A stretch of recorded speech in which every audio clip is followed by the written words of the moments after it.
Bom dia, gente! Nesse domingo de chuva, eu acordei aqui, tentei fazer uma gravação de um vídeo que começasse com umas sirenes de polícia, já que a gente vai falar do tempo de polícia. Mas as minhas habilidades de edição ainda não estão tão boas. Então a gente vai ter que fazer um vídeo padrão mesmo.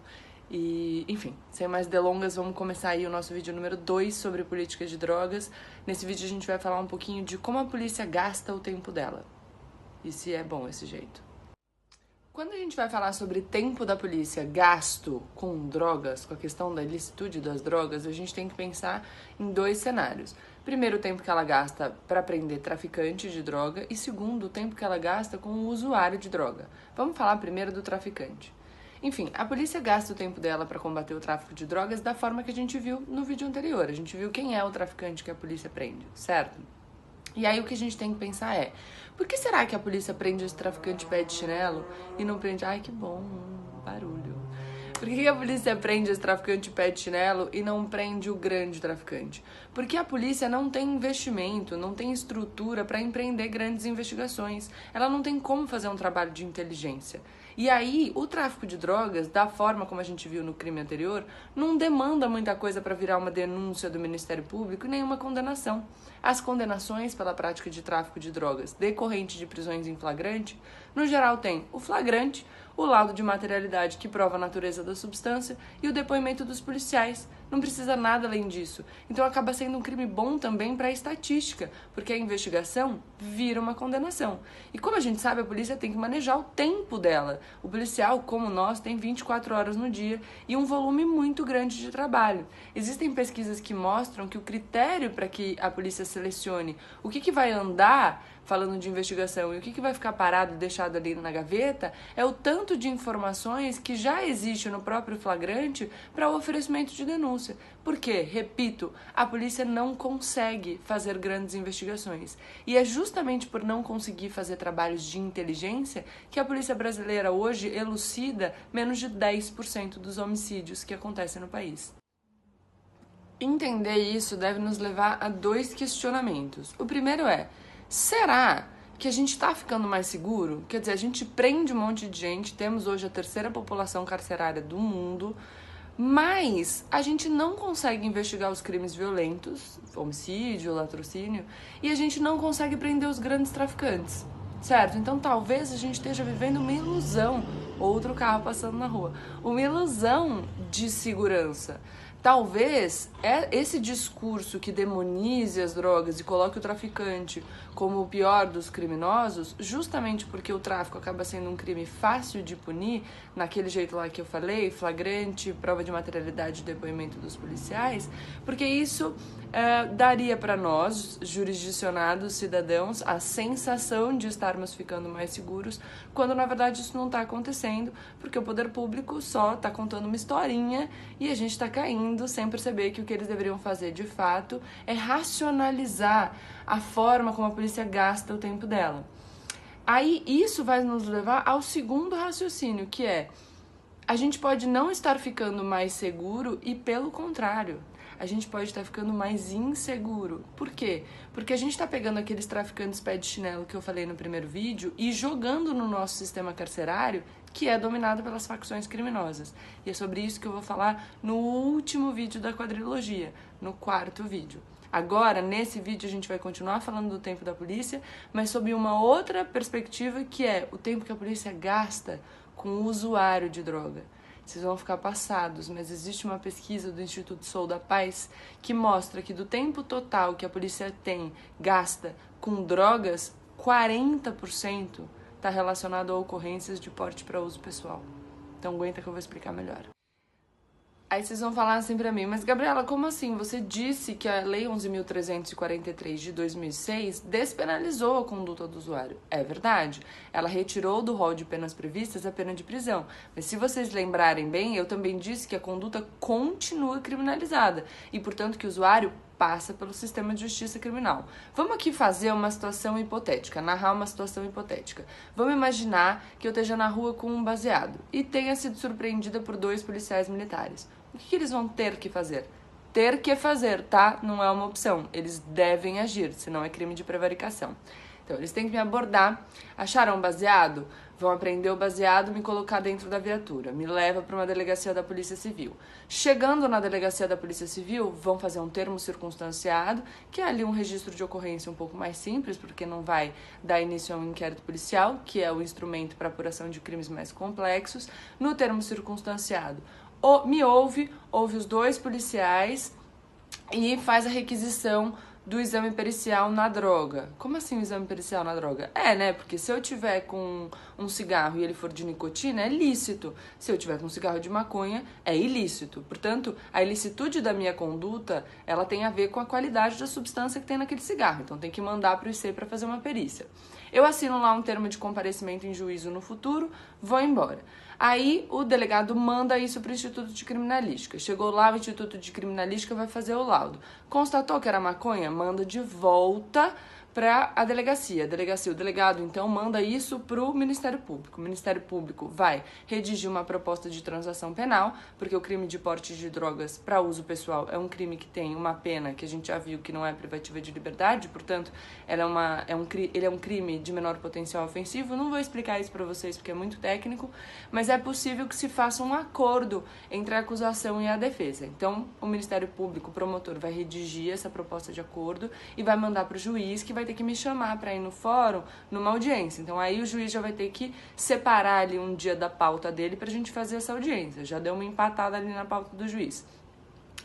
Depois eles vão ter que me cientificar, então tem que mandar pelo correio uma intimação para que eu compareça na data. Se eles me encontrarem, que sorte, na primeira tentativa, eu vou receber a minha correspondência, tá ali o aviso de recebimento, e vou comparecer na data agendada. Cheguei no dia agendado no fórum pra gente fazer a audiência de transação penal. Nesse dia, ou eu levo meu advogado, ou vou estar ali com um defensor público, na audiência também um membro do Ministério Público e o juiz. Depois de toda essa via sacra, de todo esse dinheiro gasto, de a gente movimentar, assim, a polícia, o sistema de justiça criminal, o juiz pode me dar uma advertência sobre os efeitos das drogas. Sério. Além da advertência sobre os efeitos das drogas, o artigo 28 ainda prevê outras 2 penas: prestação de serviço à comunidade ou comparecimento obrigatório a curso educativo.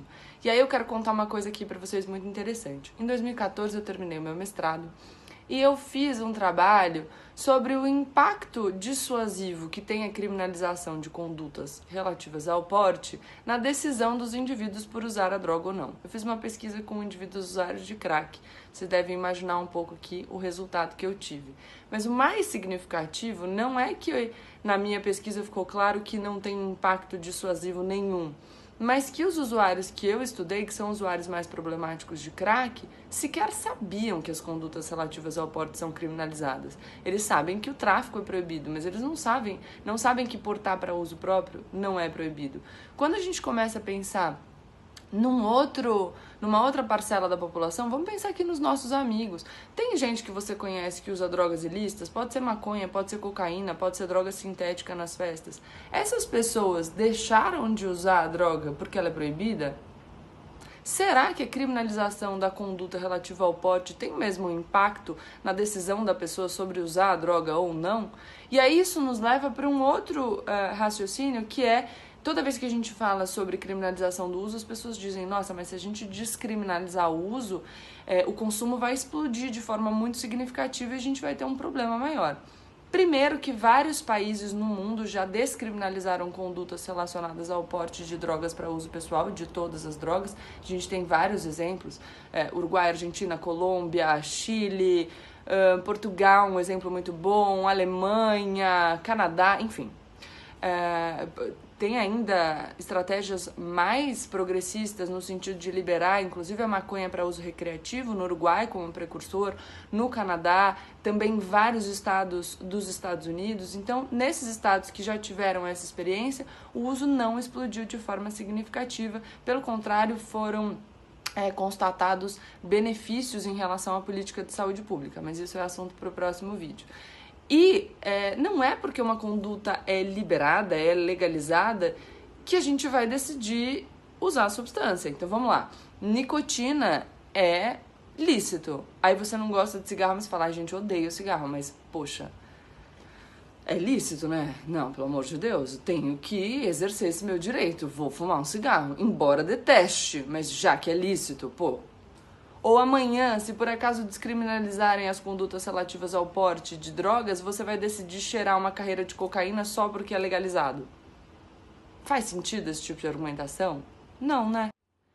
Eu falei aqui sobre alguns países e isso nos leva, a gente pode fazer um gancho para um outro assunto, que é o recurso extraordinário, que está lá no STF discutindo a constitucionalidade ou não da criminalização das condutas relativas ao porte. Aquele recurso extraordinário que estava pautado para o dia 5 e que o ministro Toffoli acabou de retirar de pauta, na minha humilde opinião, sem nenhuma razão.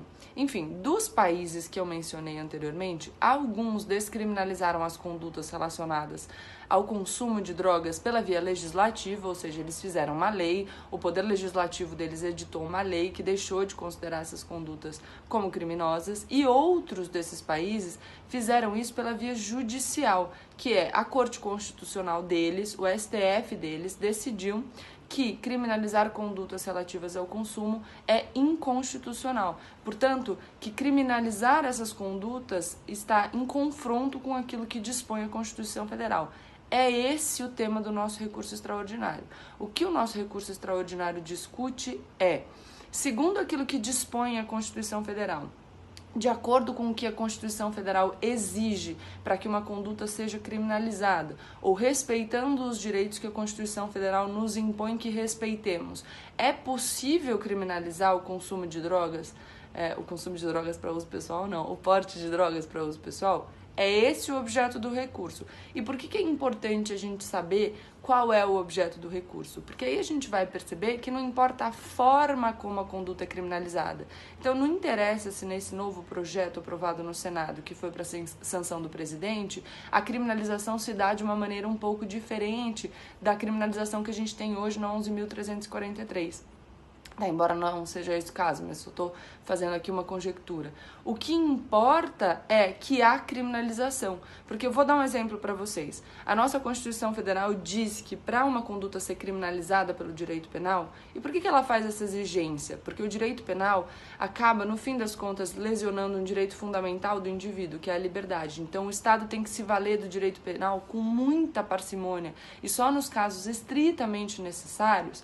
Então, o que a Constituição Federal diz é que o direito penal vai incidir sobre condutas que lesionem ou que ameacem de lesionar um bem jurídico de terceiro. Esse é o princípio da ofensividade, é o princípio da lesividade. Portanto, que não vai ser objeto de tutela penal um delito que tenha no autor e na vítima a mesma pessoa.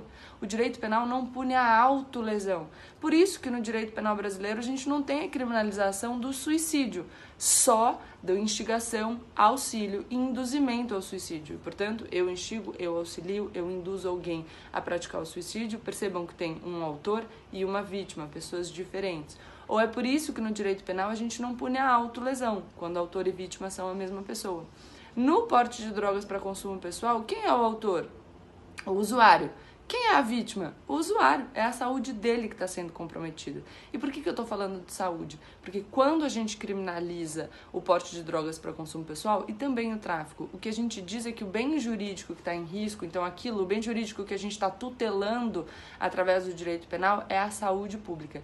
E este será o objeto do nosso terceiro vídeo, que é intitulado A Falácia da Proteção da Saúde Pública. Bora lá?